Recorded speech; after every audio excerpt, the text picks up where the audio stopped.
बिहार, इसे हरदम से नीचे दिखाने का काम चलता आ रहा है। कभी भी कोई मूवी हो या फिर कोई भी बॉलीवुड की मूवी हो, मीडिया एजेंसी हो या फिर कहीं से भी बिहार को एक बीमारू राज्य ही दिखाया जाता है। कहीं भी देख लीजिए, बिहार को एक बीमारू राज्य ही दिखाया जाता है। बॉलीवुड की जितनी भी मूवीज होती हैं उसमें जितना नौकर होते हैं, चोर होते हैं, फल वाले होते हैं, गार्डन वाले होते हैं, जितने नीचे लेवल के लोग होते हैं वो सब लोग बिहार के होते हैं। बॉलीवुड के कुछ ऐसी भी मूवीज हैं जिनमें बिहार के लोगों को ऐसे दिखाया गया है कि वो गुंडे होते हैं, बहुत बड़े बड़े क्राइम्स पे कर। विधायक जेपी सिंह को कूट दिए एसपी ऑफिस में, वो भी उसके बाप के सामने। सरदार खान नाम है हमारा, बता दीजिएगा सबको।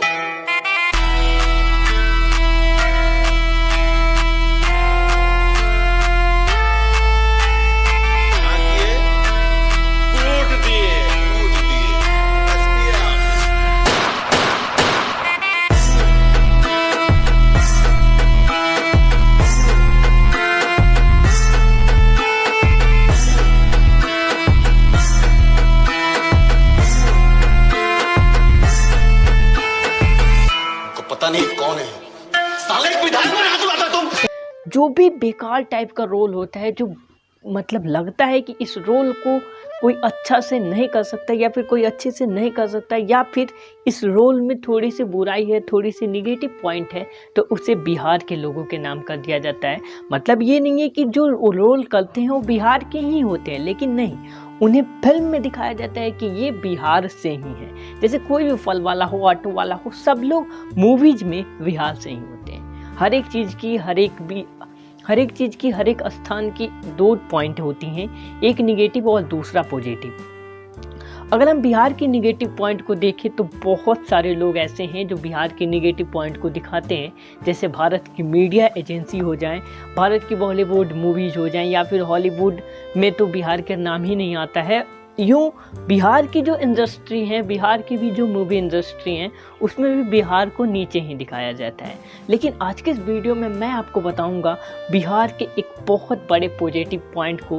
बिहार में आखिर पॉजिटिव पॉइंट भी तो होंगे, निगेटिव पॉइंट तो मैं मान रहा हूँ कि बिहार बहुत बेकार है, बिहार में केवल निगेटिव पॉइंट्स ही हैं, लेकिन बिहार में पॉजिटिव पॉइंट्स भी तो होंगे कुछ ना कुछ। तो आज के इस वीडियो में मैं बिहार के पॉजिटिव पॉइंट को बताने के लिए सहारा लूँगा बिहार के ही एक बहुत ही महान और भारत के प्रथम राष्ट्रपति डॉक्टर राजेंद्र प्रसाद की।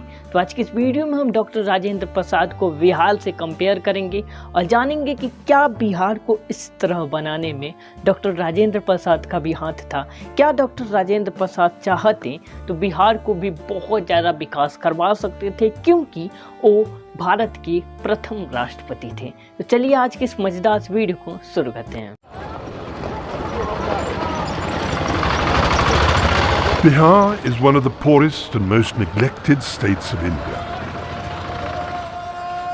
Over the years, a lethal combination of crime, corruption and caste-based politics brought the state to its knees. A reforming government has come, and with it the hope of change. But this is just a beginning.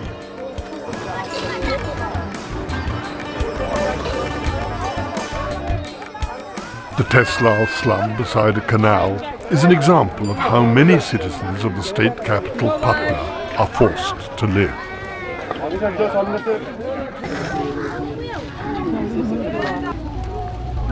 Nasima Khartoum is the mother of these 5 children. She gave birth to another child at home a few days ago. The child was stillborn. गरीब का पैसा रहता तब भी ना कराता checkup. गरीब जाते हैं सरकारी में तो दूसरा का भगा देता है। कोई नहीं। टाइम मशीन में बैठ के चलते हैं 3 दिसंबर 1884 को। 3 दिसंबर 1884 के दिन ही डॉक्टर राजेंद्र प्रसाद का जन्म हुआ था। बिहार के अंदर उस समय सारण जिला होता था, जिसे अब छपरा कहा जाता था, और छपरा से सिवान अलग हो, सिवान डिस्ट्रिक्ट के एक छोटे से गांव के डॉक्टर राजेंद्र प्रसाद थे। मैं डॉक्टर राजेंद्र प्रसाद की यहाँ पे बायोग्राफी बताने वाला हूँ नहीं। अगर आप बायोग्राफी जानना चाहते हैं तो डिस्क्रिप्शन में उनकी बायोग्राफी की बहुत सारी क्यूरीज मैंने डाल दी हैं। मैं यहाँ पे कंपेयर करने वाला हूँ। डॉक्टर राजेंद्र प्रसाद का घर मेरे घर से थोड़े से ही दूरी पे है, लगभग 10 से 12 किलोमीटर।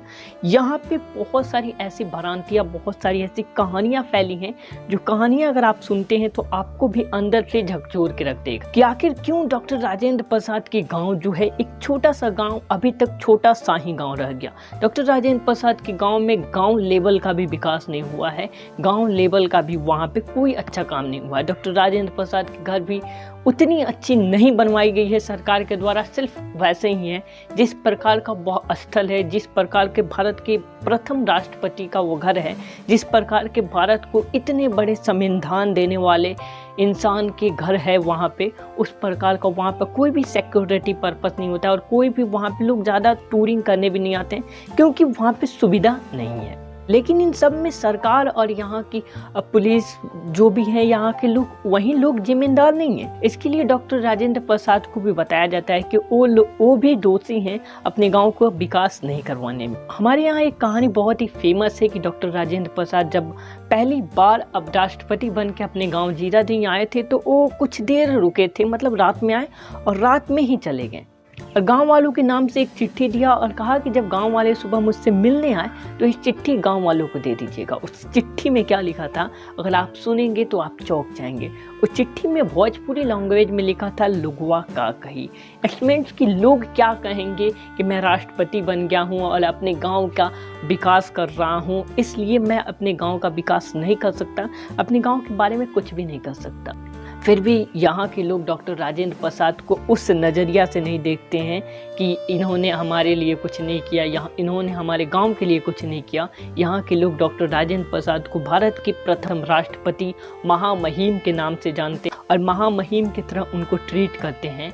हमारे यहाँ पे या फिर भारत के बहुत सारे ऐसे हिस्सों में डॉक्टर राजेंद्र प्रसाद को डॉक्टर राजेंद्र प्रसाद नहीं कहा जाता है, डॉक्टर राजेंद्र बाबू कहा जाता है या फिर राजेंद्र बाबू कहा जाता है। ये जीरादेई बिहार का ये शख्स भारत को इतना कुछ दिया, इस बारे में कोई भी मीडिया कंपनी, कोई भी न्यूज, कोई भी बॉलीवुड की मूवी बात नहीं करती है। ऐसा क्यों? बिहार बेकार है, हम मान रहे हैं, बिहार में बहुत सारी कमियां हैं, मैं ये भी मान रहा हूँ, लेकिन बिहार में बहुत सारी ऐसी अच्छाइयाँ भी हैं जो बहुत ही ज़्यादा काम लायक हैं और बहुत ज़्यादा भारत को हेल्प भी की हैं।